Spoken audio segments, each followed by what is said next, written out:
A black man with $10 million? You must think I'm stupid. First Heritage Bank, Philadelphia, lunch rush. Sarah Winters, branch manager, stares at the black man across from her. Worn briefcase, discount clothes. In her mind, black skin and 10 million don't match. She picks up his check, tears it down the middle, making sure he watches, then throws the pieces at his chest. Fraud, thief, get this black man out. 12 white customers watch Brandon Coleman stand silent. Nobody helps. The door opens. Her boss walks in, sees torn paper, sees Brandon. His face drains. Mr. Coleman? Sir? Everything freezes. Sarah's boss just gave respect to the man she humiliated. Why? Who is Brandon Coleman? Stay, because that one word just ended her career. In 52 minutes, 12 witnesses will watch her realize who she threw paper at and why Sir came too late. This is real. This starts now. 6:15 a.m. Brandon Coleman's alarm goes off. Same time every morning. Muscle memory from 5 years of building something from nothing. His daughter Maya is already awake, 9 years old, backpack half-packed on the kitchen counter. She's making toast, slightly burned. Perfect anyway. Morning, baby. Morning, daddy. Big day. Brandon pours coffee. Dark roast, the kind that tastes like determination. Bank day. Maya wrinkles her nose. Boring, if she only knew. Inside Brandon's briefcase, one check, $10 million, Coleman Software Incorporated, 5 years of code written at 3 a.m., 5 years of pitches to clients who looked at him and saw risk instead of brilliance, 5 years of proving that a black man from West Philly could build something worth buying. Premier Logistics wanted it enough to write a check with 7 zeros. The acquisition closed 3 days ago. Brandon could have done a wire transfer, could have used mobile deposit, could have watched the number appear in his account from his couch. But there's something about walking into a bank, placing a check on the counter, being treated like any other customer with money they earned. His father taught him that. Gerald Coleman, machinist for 38 years, died when Brandon was 26, left him a briefcase, worn leather, cracked corners, repaired handle, and one piece of advice. Don't let anyone make you small. Brandon carries that briefcase now. Inside, the check, business incorporation papers, acquisition announcement, tax returns, 2 forms of ID, bank statements showing 5 years of revenue. He shouldn't need all this, shouldn't need to prove anything beyond the check itself, but he's heard the stories. Black man, large check, wrong assumptions. He's heard them from friends, colleagues, strangers online. He's always thought, not me, my business is legitimate, my reputation is solid. Still, he brings the documents. The drive takes 18 minutes. First Heritage Bank, new branch. Opened 6 months ago in the financial district. Marble facade, glass doors, the kind of place that promises professionalism. Brandon parks, checks his watch. 12:13 p.m. Lunch rush. The bank will be busy. Witnesses everywhere. Good. Witnesses matter when things go right. He doesn't know yet they'll matter more when things go wrong. Brandon walks through glass doors. The lobby smells like fresh paper and expensive cologne. Fluorescent lights hum overhead. Security camera in the corner. Time stamp. 12 hours, 16 minutes, and 34 seconds. 3 teller windows, 5 service desks. Counter 3 is open. A woman sits there, 40-something. Professional attire. Name badge. Sarah Winters. Branch manager. 16 years experience? Brandon approaches. Briefcase in hand. Check in pocket. Confidence in his posture. Good afternoon. I'd like to deposit this check. He places it on the counter. $10 million. Made out to Brandon Coleman, signed by Premier Logistics CFO, dated March 11th. Today is March 14th. Fresh, legitimate, real. Sarah Winters looks at the check. Then she looks at Brandon, and something shifts in her expression. Something subtle. Something Brandon recognizes instantly because he's seen it his entire life. The look that says, this doesn't belong to you. The look that says, people like you don't have money like this. The look that says, I know what you are. Brandon feels it in his chest, the familiar tightness, the exhaustion of having to prove yourself before you've even spoken, but he keeps his face neutral, keeps his voice calm. Is there a problem? Sarah's smile is professional. Her words are not.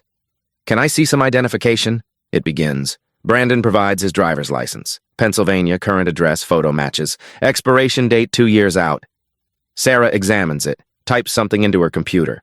Pauses, types again. Her eyes flick between the screen and Brandon's face, comparing, doubting. Do you have another form of ID? Of course. Brandon opens his wallet. Passport, also current, also valid. Photo also matches. Sarah takes it, studies the photo longer than necessary. Holds it up next to Brandon's face. The gesture is deliberate. Public.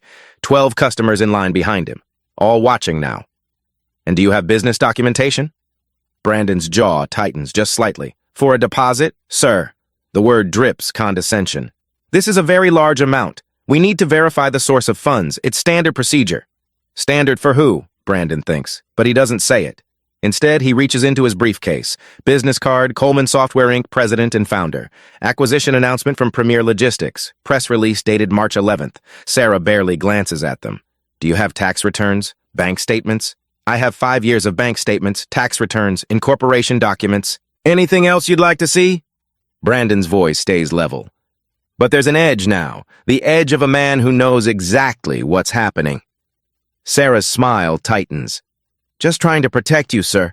Fraud is very common with checks of this size. From companies like Premier Logistics? From any source? She picks up her phone, dials an extension.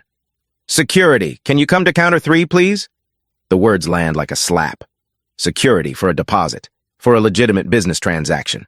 Behind Brandon, someone gasps. The elderly white woman in line. She shifts uncomfortably, but she doesn't speak, doesn't intervene, just watches. Everyone watches. Security officer Thomas Mitchell approaches, 50-something, 20-year veteran badge. He doesn't draw anything, doesn't posture, just stands there. Presence as weapon. Everything okay here, Miss Winters? This gentleman has presented a check that I need to verify. Can you wait with him while I make some calls? Wait with him. Like he's a flight risk. Like he's dangerous. Like his skin is evidence of intent to defraud. Brandon reaches into his jacket pocket. Slowly, hands visible, pulls out his phone, places it on the counter, screen down. Sarah notices. Sir, what are you doing? Documenting this interaction.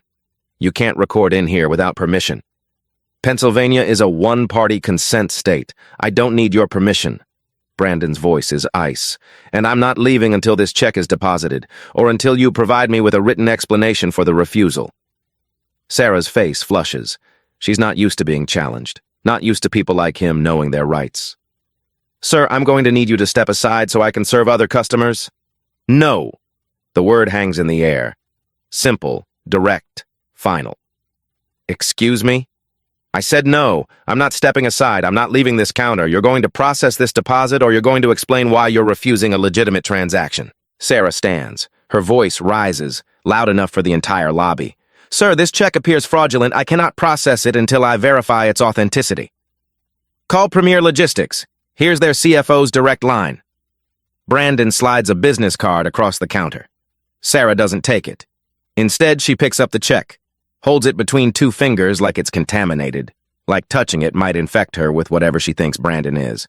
Where did you get this? Not earn? Not receive? Get. I earned it. From the sale of my company. What company? Coleman Software, Logistics AI, 23 employees, 5 years in operation, 40% year-over-year revenue growth. Brandon recites the facts like a lawyer presenting evidence. Because that's what this is now. A trial. With 12 white jurors watching, Sarah's expression doesn't change. And what exactly does Coleman Software do? He just explained. But she wants him to perform, wants him to dance. Wants him to prove he's worthy of being in her bank with money she's decided he can't possibly have earned. Brandon takes a breath, explains again. Supply chain optimization, routing algorithms, B2B software, clients in 6 states, revenue in the millions before the acquisition. Sarah listens, nods, doesn't believe a word. I'm going to need to call our fraud department. Then call them. I'll wait. Sarah picks up the phone, dials. Turns her back to Brandon. Her voice carries across the lobby anyway, loud enough, deliberate. Yes, hi, I have a customer here with a $10 million check that seems inconsistent. Can you run a verification? Inconsistent. With what? With his face, his clothes, his skin? Sarah provides the check details, waits, listens. Her expression shifts. Something she hears bothers her. She hangs up, turns back to Brandon. Sir, I've been informed that we need additional documentation before we can process this. I'm going to have to ask you to... What documentation? I've provided everything legally required.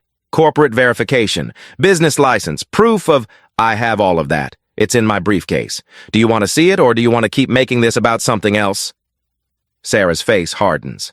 Sir, I don't appreciate your tone. And I don't appreciate being treated like a criminal for trying to deposit money I earned.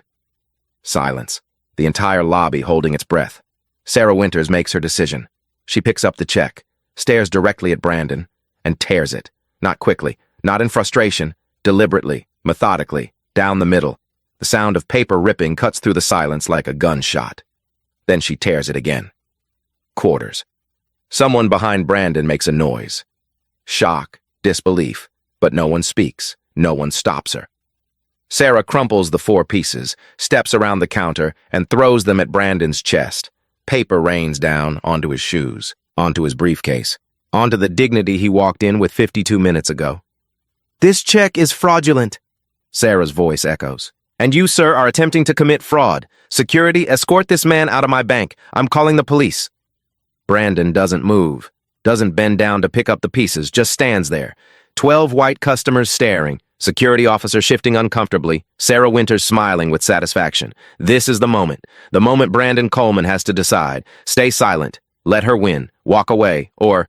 He bends down, picks up the 4 pieces of his check, his future, his 5 years, his proof that he built something, places them carefully in an envelope from his briefcase.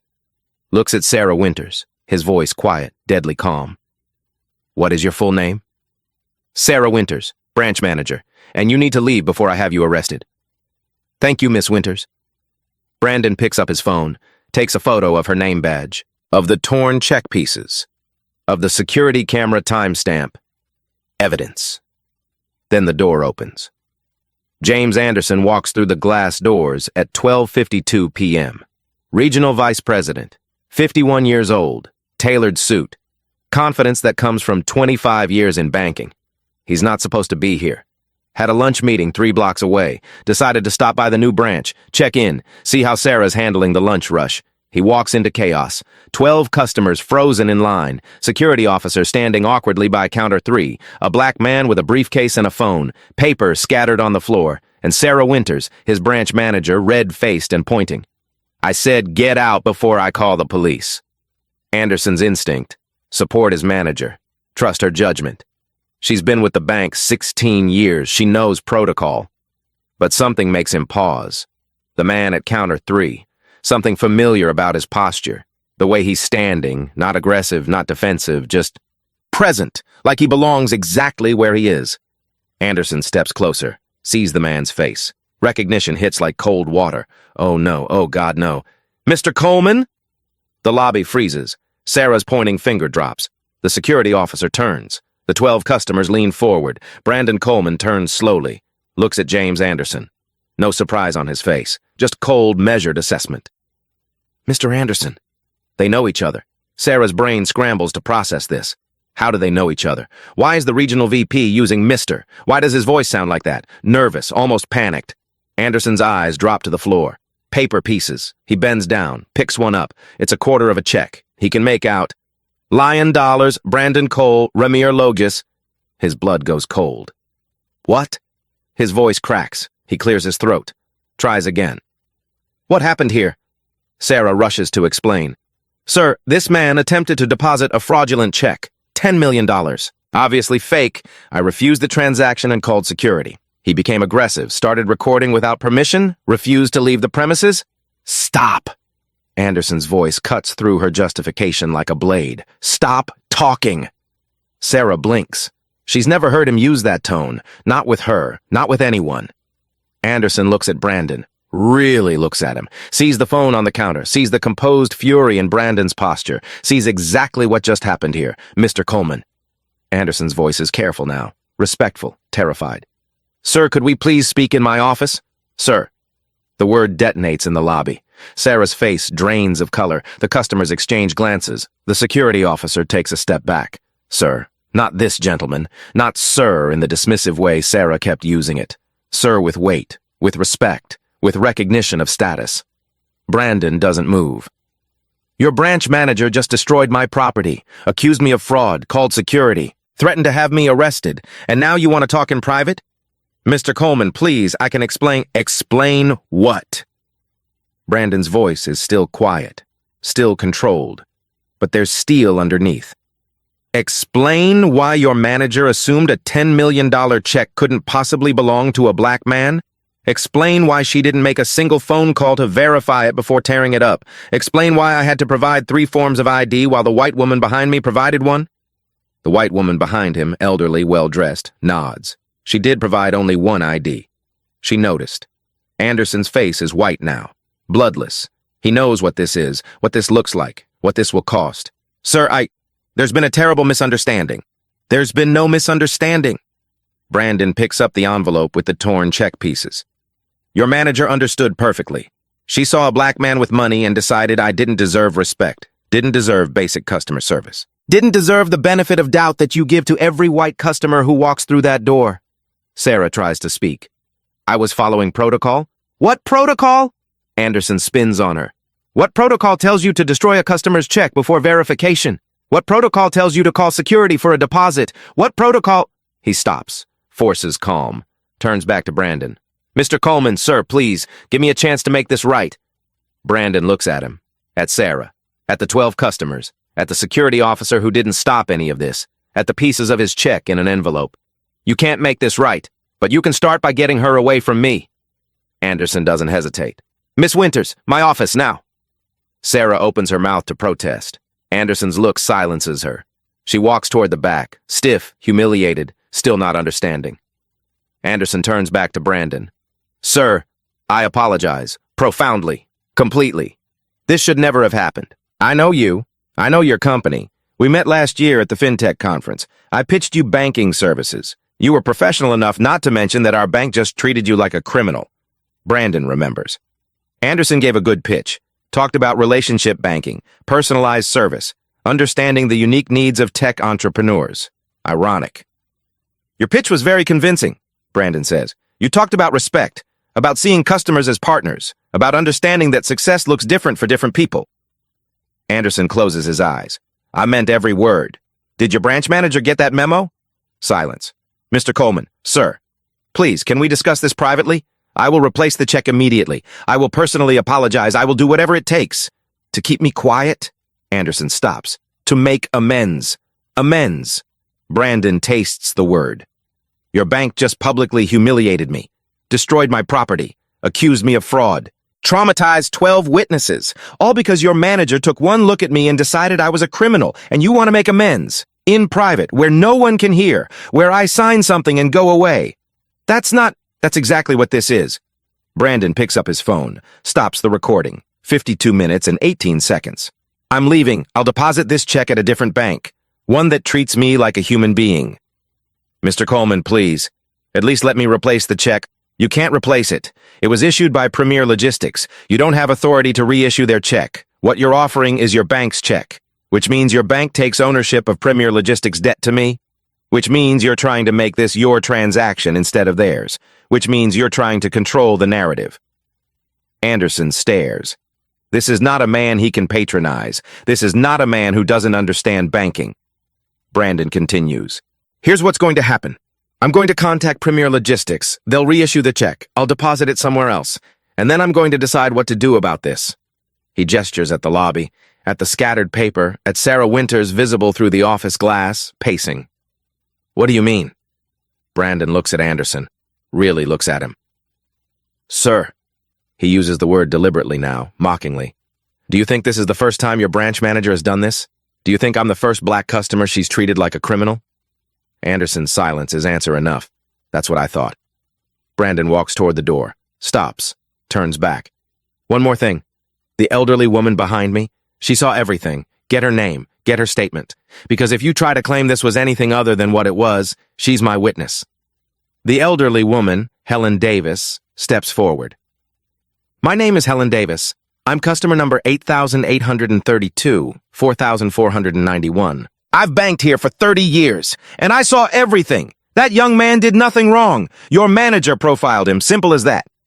She writes her phone number on a deposit slip, hands it to Brandon. If you need a witness, call me. Brandon takes it, nods, thanks her, walks out the door. Anderson stands in the lobby, paper pieces on the floor, 12 customers staring, Helen Davis looking at him with disappointment, and through the office window, Sarah Winters waiting for him to fix this. He can't fix this.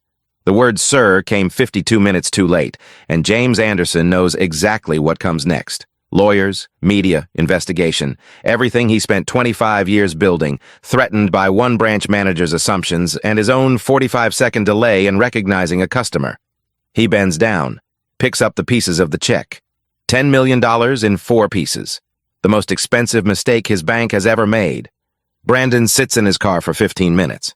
Hands on steering wheel, not shaking from fear, shaking from rage. The recording sits in his phone. 52 minutes. Every word, every assumption, every moment of humiliation. He could delete it, could call Premier Logistics, get the check reissued, move banks, move on, could teach his daughter that staying silent is safer than speaking up. Or, his phone rings. Unknown number. He ignores it. Text message follows.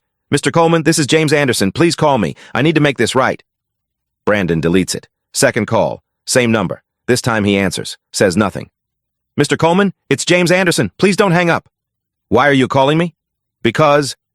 Anderson's voice is strained. Because I owe you an explanation, an apology, a chance to fix this before it becomes... Before you make a decision you might regret. A decision I might regret? Like calling a lawyer? Like going to the press? Like telling people what your bank does to customers who don't look like money? Mr. Coleman, please, I know you're angry. You have no idea what I am. Silence on the line. Brandon continues. Here's what I know, Mr. Anderson. Your branch manager didn't just wake up this morning and decide to destroy a black man's check. This is learned behavior. This is institutional. This is protocol dressed up as protection. It's not protocol. Sarah acted alone. Did she? Because from where I'm standing, your bank just taught me exactly what I'm worth to you. Nothing. Less than nothing. A threat to be removed. That's not true. Then prove it. Anderson pauses.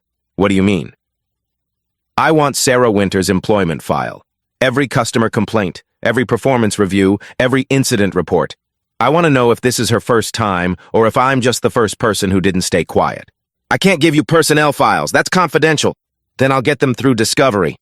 The word lands. Discovery. Legal term. Anderson's worst fear confirmed. Mr. Coleman, sir. Please, let's meet, face to face. Give me a chance to explain what happened, to show you we're taking this seriously. Brandon almost laughs. You want me to come back, to that bank, to that lobby where your manager called me a criminal? My office, private, just us, or neutral ground, coffee shop, your choice, please. Brandon thinks about it, weighs options. The recording is leverage, but leverage only works if the other side knows what you have, knows what you're willing to do with it. Tomorrow, 10 a.m., coffee shop on Market Street. You know the one? Yes, I'll be there. Thank you, Mr. Coleman. Thank you for... Brandon hangs up. He drives home. Maya's at a friend's house. The apartment is empty, quiet. He sits at his desk, opens his laptop, searches. Banking discrimination, Philadelphia. Results flood the screen. Articles, lawsuits, settlements, pattern after pattern of black customers denied service, questioned excessively, treated as suspects. He searches. First Heritage Bank complaints. Fewer results. The bank is good at keeping things quiet, but there's a thread on Reddit. Anonymous post from 2 years ago. Has anyone else had problems with First Heritage Bank in Philly? Manager assumed my check was fake, made me provide tax returns for a $5K deposit. I'm black. My white friend deposited $10K same day, only showed driver's license. Replies, 14 people. Similar stories, different branches, different managers, same pattern. Brandon screenshots everything, creates a folder, starts building a file. His phone buzzes. Email from Jordan Hayes, the civil rights attorney he met at a conference. They've stayed in touch. Professional network. Mutual respect. Hey, Brandon, saw your LinkedIn was active late at night. Everything okay? Brandon stares at the email. Jordan Hayes, 12 years experience. Specializes in discrimination cases, employment, housing, public accommodations. He types, need to talk. Are you available? Response comes in 30 seconds. Call me now. Brandon calls. Jordan Hayes. Jordan, it's Brandon Coleman. I need an attorney. What happened? Brandon tells him. Every detail. The questions, the security, the torn check, the sir that came too late, the 52-minute recording. Silence on the line, then, you have the recording? Yes. And witnesses? 12 customers. One offered her contact information. Send me everything. I'm taking this case. No fee until we win. I don't want money. I want accountability. Brandon, you might get both. But I need to be clear. If we do this, we do it publicly. We file complaints. We demand investigations. We make noise. Because quiet complaints get quiet settlements and nothing changes. I know. Are you prepared for that? For your name in the news? For your company connected to a discrimination lawsuit for people taking sides? Brandon thinks about Maya, about his business, about the cost of being loud. Then he thinks about the 12 white customers who watched and said nothing. About Sarah Winters smiling while she threw paper at him. About the next black person who walks into that bank. I'm prepared? Good. I'll draft a complaint. We'll file with the State Banking Commission. Might also go federal. This could be Civil Rights Act violation. I'll need your recording, the witness contact, and a detailed timeline. You'll have it tonight. One more thing. The bank's going to offer to settle, privately, quickly, generously. They're going to promise change and ask for your silence. I know. And? I'm not interested in silence. Jordan's voice carries approval. Then let's make some noise. They hang up. Brandon sends the files, the recording, Helen Davis's contact information, timeline, photos, everything. Then he does something he wasn't planning to do. He posts on LinkedIn. Professional network, thousands of connections, clients, partners, investors. The post is simple. Today, I walked into a bank with a $10 million check from the sale of my company. I walked out with torn paper and a reminder that success doesn't erase assumptions. I'm sharing this because silence protects systems, and I'm done protecting systems that don't protect us. He doesn't mention the bank name, doesn't post the recording, just the truth. Simple, clear. He hits post. Within an hour, 200 comments, 500 shares, people he hasn't talked to in years reaching out. This happened to me too. Thank you for speaking up. Let me know if you need support. 3 journalists send messages, local news, Philadelphia Chronicle, NPR. Brandon responds to one. Elena Martinez, Philadelphia Chronicle, investigative reporter. Her profile shows 2 years covering financial discrimination. I'd like to hear your story, off the record first if you prefer. They meet the next day. Coffee shop, neutral ground. Elena brings credentials. Portfolio of investigations, 3 banks, 2 mortgage companies, all held accountable. I'm not here to sensationalize, Elena says. I'm here to document. Brandon shows her the recording. The torn check pieces, Helen Davis's contact information. Elena listens, takes notes, asks questions, no judgment, no performance, just documentation. This isn't just about you, she says finally. I know. You realize if we publish this, other people will come forward. People who had the same experience but stayed quiet. This could become much bigger than one torn check. Good. Elena studies him. You're sure? Because once this is public, there's no taking it back. The bank will fight. They'll hire PR firms. They'll try to discredit you. They'll make this about anything except what it actually is. Let them try. Okay, I'll need to verify everything, talk to witnesses, get bank's response. This might take a week. Take the time you need. They part ways. Brandon goes to his meeting with James Anderson. Market Street Coffee Shop, 10 a.m. Anderson is already there. Arrived early, ordered coffee, rehearsed what he's going to say. Brandon sits down, says nothing. Anderson starts. Mr. Coleman, thank you for coming. I know yesterday was... I can't imagine how you felt. How you feel now. I want you to know we're taking this extremely seriously. Are you? Yes. Sarah Winters has been placed on administrative leave pending investigation. We're reviewing the incident. We're implementing additional training. We're committed to ensuring nothing like this happens again. What investigation? Anderson blinks. I'm sorry? You said you're investigating. What are you investigating? Whether your manager tore up my check? I have video. 12 witnesses. What's there to investigate? We need to understand what led to her decision. What led to her decision was my skin color. Mr. Coleman, Brandon, if we're going to talk about my humiliation, use my first name. Anderson swallows. Brandon, I don't believe Sarah is racist. I think she made a bad judgment call. I think she was overly cautious. You think that makes it better? That she humiliated me out of caution instead of hate? Do you know how many times I've heard that? I'm not racist. I'm just careful. I'm not racist. I just have standards. I'm not racist. I just know fraud when I see it. I'm not making excuses. Yes, you are. That's exactly what you're doing. You're making this about her intentions instead of my experience. You're making this about protecting her instead of accountability. Anderson is silent. Brandon continues. Here's what I want to know. How many complaints has Sarah Winters received, from black customers specifically? I can't share personnel information. Then I'll find out another way. Discovery, public records, freedom of information requests. I have an attorney. He specializes in this. Anderson's face pales. Brandon, please. Let's not make this adversarial. Let me fix this. We'll compensate you for your trouble.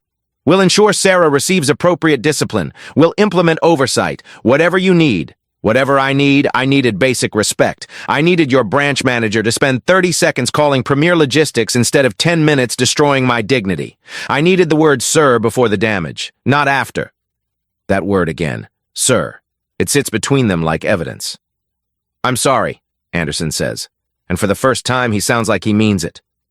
I'm sorry I wasn't there. I'm sorry it took me 45 seconds to recognize you. I'm sorry that 45 seconds cost you something I can't give back. Brandon looks at him, sees genuine regret, also sees calculation. Anderson knows a lawsuit is coming, knows bad press is coming, knows this conversation is his last chance to contain it. Your apology doesn't change anything, but I appreciate it. Brandon stands. I'll be filing a formal complaint with the State Banking Commission. I'll be sharing my story publicly, and if other victims come forward, and they will, I'll support them too. Brandon, wait, please.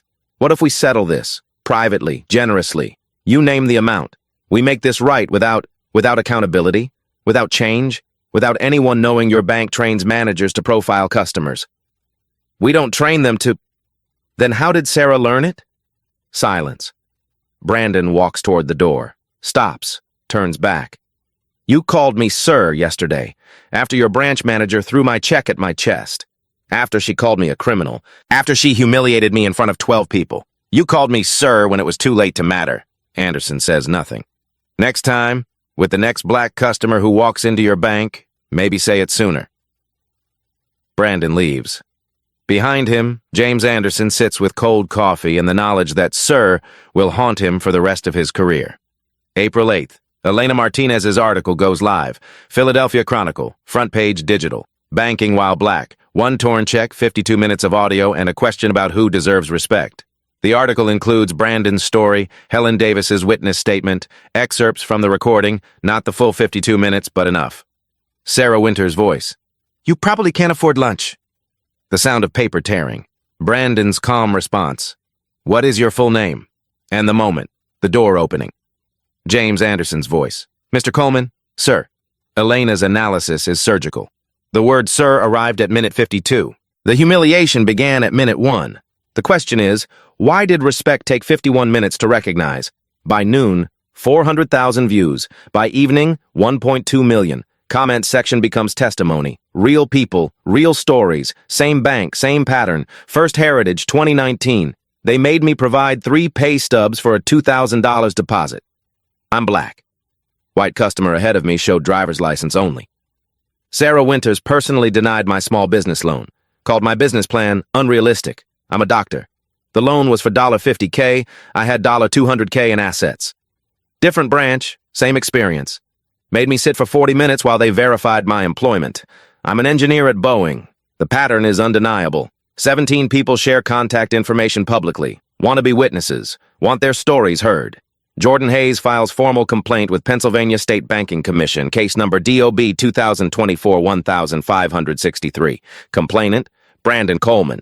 Nature, discrimination based on race. Destruction of property, violation of customer rights under federal banking law. The commission opens investigation. Issue statement. All financial institutions in Pennsylvania are subject to fair lending and fair service laws. This complaint will be investigated thoroughly. First Heritage Bank responds. Corporate PR statement. We take these allegations extremely seriously. Ms. Winters has been suspended pending internal review. We are committed to diversity, inclusion, and respectful service for all customers. The statement is careful. Doesn't admit wrongdoing, doesn't apologize to Brandon, doesn't address pattern, comments under their statement. Too little too late. She was suspended after you got caught. What about the 17 other complaints? Brandon's LinkedIn post has 50,000 shares now. People he's never met expressing support. Business leaders pledging solidarity. 3 speaking invitations. 5 podcast requests. He declines most, accepts one. NPR's All Things Considered. The interview is 15 minutes. Brandon's voice is measured, calm, no anger, just facts. Host, what did you feel when she tore up your check? Brandon, I felt what I've felt my entire life, the exhaustion of having to prove I belong in spaces where my skin color raises questions before my credentials answer them. Host, and when Mr. Anderson said, sir? Brandon pauses. I felt like he was apologizing to the wrong version of me. He was saying sir to the successful entrepreneur he recognized, but he should have been saying it to the black man his employee just humiliated. Because respect shouldn't require recognition. It should be default. The clip goes viral. The phrase respect shouldn't require recognition becomes a hashtag. April 10th. Brandon's phone rings. Unknown number. He's learned to answer these now. Mr. Coleman? This is Anthony Richardson. I was a customer at First Heritage in 2018. Sarah Winters denied my loan application. I complained. They paid me to stay quiet. I signed an NDA, but I'm ready to break it if it helps you. Brandon remembers the Reddit thread. Anthony's story was there. Anonymous then. Named now. Anthony Richardson, breaking an NDA has consequences. I know. But watching your interview, seeing you stand up, I realized my silence protected them, and I'm done protecting people who hurt us. Send me your contact information. My attorney will reach out. And Anthony Richardson, thank you. No, man, thank you for not staying quiet. They multiply. By April 15th, 23 people have contacted Jordan Hayes. Different years, different branches, different employees. Same pattern.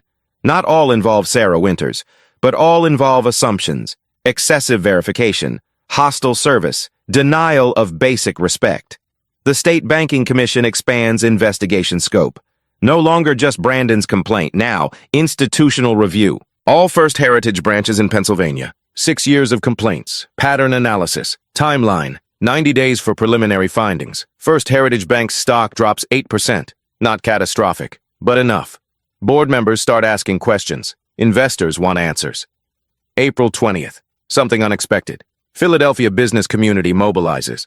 Philly Leaders for Accountability, 23 CEOs, open letter supporting Brandon. The letter pledges review discrimination procedures in their own companies, commit to transparency, hold institutions accountable, action behind words, $15 million in combined deposits pulled from First Heritage, not permanent, a statement. Brandon didn't ask for this, didn't expect strangers to weaponize their capital for his dignity. But here it is, solidarity in spreadsheets. April 22nd, rally outside First Heritage headquarters. 200 people. Organized by local civil rights groups. Brandon attends, brings Maya. She's nervous. Daddy, why are all these people here? Because they think fairness matters. Does it? Brandon looks at the crowd, sees faces he doesn't know defending a principle that costs them nothing but means everything to him. It's starting to. Speakers share stories, other victims, other banks, other moments when Sir came too late or never came at all. Helen Davis speaks. The elderly white woman from the bank. She's 86 years old, been a customer for 30 years, closing her accounts. I stayed silent in that lobby. I watched that young man get treated like a criminal, and I said nothing until it was over. I'm ashamed, and I'm not staying silent anymore. Applause. Not for her specifically. For the acknowledgement. For the complicity named. Brandon watches. Thinks about James Anderson. About the word sir. About how respect given late is just regret wearing a costume. His phone buzzes. Text from Anderson. Can we please talk? This has gotten out of hand. Brandon doesn't respond. Because it hasn't gotten out of hand. It's gotten into the right hands. Public hands. Accountable hands. For the first time since March 14th, Brandon Coleman sleeps through the night. May 3rd. Anonymous email to Elena Martinez. Subject. You need to see this. Attachment. PDF. 52 pages. Customer Risk Assessment Protocol version 3.2, Internal Training Manual, dated March 2022, marked confidential. Elena opens it, starts reading. By page 10, she's calling Brandon. You need to see this. They meet. Coffee shop. Same one where Brandon met Anderson. Different outcome. Elena slides her laptop across the table. Someone inside the bank sent this. Whistleblower. Won't identify themselves yet. But look at section 2. Brandon reads. Enhanced due diligence triggers. The list includes deposits exceeding $50,000 from non-established customers, transactions from high-risk zip codes. Appendix C lists the zip codes. Brandon recognizes them. West Philadelphia, North Philadelphia, predominantly Black and Latino neighborhoods, not explicitly racial, functionally racial. Section 3. Unlikely customer profiles, defined as deposits or transactions that seem inconsistent with customer presentation. Customer presentation, undefined, discretionary, code. They trained her, Brandon says quietly. Sarah Winters didn't invent her suspicions, she was taught them. Elena nods. And there's more. Look at the performance metrics. Another document. Branch Manager Evaluations. Sarah Winters Q4 2023 exceeds expectations. Key strength. Proactive fraud prevention. Identified 12 high-risk situations. Bonus tied to this metric. $8,500. Brandon cross-references dates. Those 12 high-risk situations align with complaint dates. 11 complaints from customers of color. Sarah Winters was rewarded for discrimination, paid to make assumptions. This isn't about one branch manager, Elena says. This is policy. Does Jordan know? I'm sending it to him now. Jordan Hayes receives the documents, calls Brandon within an hour. This changes everything. We're not just suing for individual discrimination. This is systemic, institutional. This goes to the board level. Can we prove board knowledge? Working on it. But this training manual? Someone approved it. Someone budgeted the bonuses. Someone decided customer presentation was acceptable criteria. That's not Sarah Winters. That's corporate. May 4th. Elena publishes follow-up investigation. Leaked documents show discrimination training at First Heritage Bank. The article includes excerpts from the manual, analysis of the zip code list, Sarah Winters' performance review, connection between bonuses and complaints. Conclusion: First Heritage Bank didn't have a rogue employee problem. They had a policy problem disguised as fraud prevention. Reaction is immediate. Banking industry trade groups distance themselves. Pennsylvania governor calls for comprehensive investigation and accountability. Federal banking regulators announce review. First Heritage stock drops 14%. Largest single-day decline in company history. May 6th. Bank's response. CEO Richard Morrison holds press conference. Prepared statement. We are shocked and dismayed by these allegations. The training materials in question were implemented by a former regional director without proper board oversight. They do not reflect our values. We have immediately suspended the program and launched a comprehensive review. Reporter asks, if the board didn't approve the training, who did? Morrison. We're investigating the approval chain. Reporter. The training manual is dated 2022. It's been in use for 2 years. Are you saying the board didn't know? Morrison. We're reviewing all materials and processes. Reporter. What about the performance bonuses tied to discrimination complaints? Morrison. I can't comment on personnel matters. Reporter. Mr. Coleman stated that Regional VP James Anderson called him Sir only after recognizing him. Does your bank train employees to show respect only to customers they recognize? Morrison. Silence. Then, of course not. Mr. Anderson's response was appropriate once he understood the situation. Reporter. So the situation required understanding before respect? The exchange goes viral. Morrison's inability to answer becomes the story. The clip. The situation required understanding before respect. Proof. The bank doesn't see the problem. Respect is earned by recognition, not given by default. May 8th. 23 victims becomes 31. 8 more employees come forward. We were trained this way. We thought it was protocol. One former employee, Terry Wilson, compliance officer for 15 years, provides additional documents. Email chains, settlement agreements, statistical analysis showing 89% of discrimination complaints came from customers of color, despite them representing only 34% of customer base. Terry Wilson's statement, I tried to raise concerns internally. I was told settlements were cheaper than changing culture. I resigned in 2023, should have resigned sooner. Jordan Hayes files amended complaint. No longer individual case. Now, class action, pattern and practice discrimination, Civil Rights Act violation, requests, institutional reform, third-party oversight, public disclosure of all settlements since 2018, damages, uncapped. State Banking Commission announces public hearing May 14th, live streamed. All parties required to testify under oath. Brandon will testify. Sarah Winters will testify, James Anderson will testify, CEO Richard Morrison will testify, and the country will watch. May 10th, Brandon receives letter, law firm Morrison & Blake. On behalf of First Heritage Bank, settlement offer, confidential generous terms $2.5 million, NDA, withdrawal of all complaints, agreement not to disparage the bank or its employees. Brandon shows Jordan. They're scared, Jordan says. They know the hearing will destroy them. They're hoping money buys your silence. What do you think? I think $2.5 million is life-changing money. I think it's your decision. I think no one would blame you for taking it. Brandon looks at the letter, at the number, at the word confidential, thinks about Maya's college fund, about retirement, about security, thinks about the 31 other victims, about the word sir arriving too late, about training manuals teaching people to judge him by his skin. No. Jordan smiles. Good. Because we're about to win a lot more than money. May 14th. Pennsylvania State Banking Commission.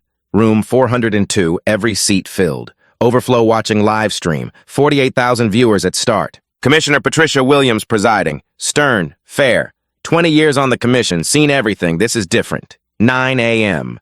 Hearing begins. Commissioner Williams. We're here to investigate complaints of discriminatory practices at First Heritage Bank. This is a fact-finding hearing. Testimony will be under oath. Recordings are permitted. 9:30. Sarah Winters called, sworn in. Her attorney, expensive, from Morrison and Blake, sits beside her. Jordan Hayes conducts examination. Miss Winters, on March 14th, you refused to process a deposit from Brandon Coleman. Why? The amount seemed inconsistent with the customers with standard deposits. Inconsistent with what? The check was very large. We have protocols for verification. Did you call Premier Logistics to verify? I attempted to verify through our fraud department. Did you call the company whose name was on the check? Silence. Miss Winters, yes or no? Did you call Premier Logistics before destroying Mr. Coleman's check? No. How many forms of identification did you request from Mr. Coleman? 3. Is that standard? For large deposits, yes. How many forms of ID do you typically request from customers depositing large amounts? It depends on the situation. Jordan introduces evidence. Video footage from bank cameras, dated March 14th, timestamps showing 3 white customers depositing amounts between $75,000 and $120,000. Each provided 1 ID. Miss Winters, these customers deposited more than Mr. Coleman. They provided 1 ID. He provided 3, and you still refused. Why? Each situation is different. What was different about Mr. Coleman's situation? Sarah's attorney objects. Relevance. Commissioner Williams. She may answer. Sarah. The check seemed fraudulent. Based on what evidence? Based on my training and experience. Jordan introduces training manual. Have you seen this document before? Yes. Did you receive this training? Yes. Page 23. Unlikely customer profiles. What does that mean? Customers whose transactions seem inconsistent with their presentation. And Mr. Coleman's presentation was inconsistent because... Silence. The answer is in that silence. 11 a.m. James Anderson testifies. Sworn in, nervous. Mr. Anderson, you arrived at the branch at approximately 12:52 p.m. What did you observe? I saw Mr. Coleman at the counter. I saw paper on the floor. Miss Winters appeared upset. When did you recognize Mr. Coleman? Almost immediately. What did you say? I said, Mr. Coleman. And then? Anderson hesitates. I said, sir. Why did you use that word? It's respectful. Did Miss Winters use that word? She may have, I don't recall. Jordan plays audio recording. Sarah's voice. Sir, this check is fraudulent. Sir, you need to leave. Mr. Anderson, Miss Winters used sir as dismissal. You used it as respect. What changed between her usage and yours? I recognize Mr. Coleman. So respect came with recognition? No, Mr. Anderson, simple question. If you hadn't recognized Mr. Coleman, would you have called him sir with respect? Silence. Then quietly. I don't know. That's the problem, isn't it? Respect shouldn't require recognition. The phrase lands. The room is silent. 1 p.m., Brandon testifies. He requested to go last. Wants the final word. Sworn in, calm, prepared. Jordan asks basic questions, timeline, facts. Then, Mr. Coleman, when Regional VP Anderson said, sir, what did you feel? Brandon looks directly at Commissioner Williams, at the live stream camera, at the 73,000 people now watching. I felt like respect was being given to the version of me he recognized, the CEO, the successful entrepreneur, but respect wasn't given to the version of me that walked in 52 minutes earlier. The black man with a check. That version didn't deserve sir until he was recognized. And that's the problem. Dignity shouldn't require credentials. Respect shouldn't require recognition. The word sir should have been there from the beginning. Not as apology, but as default. Silence. Even the live stream chat stopped scrolling. Commissioner Williams speaks. Mr. Coleman, what outcome are you seeking? I want the training manual destroyed. I want independent oversight. I want every complaint from the past 6 years reviewed and victims compensated. I want transparent reporting. And I want assurance that the next black person who walks into First Heritage Bank gets respect before recognition. 4 p.m. Commissioner Williams issues preliminary findings. Based on testimony and evidence presented, this commission finds probable cause that First Heritage Bank engaged in systematic discriminatory practices. Training materials contain coded language that disproportionately targets customers of color. Performance incentives reward behavior that discriminates. Management failed to implement adequate oversight. Remedies pending final order. $4.3 million fine. Mandatory third-party monitor for 3 years. Public disclosure of all settlements. Individual liability recommendations. Miss Winters terminated and barred from banking. Mr. Anderson, formal reprimand and mandatory retraining. CEO Morrison, personal fine and oversight requirement.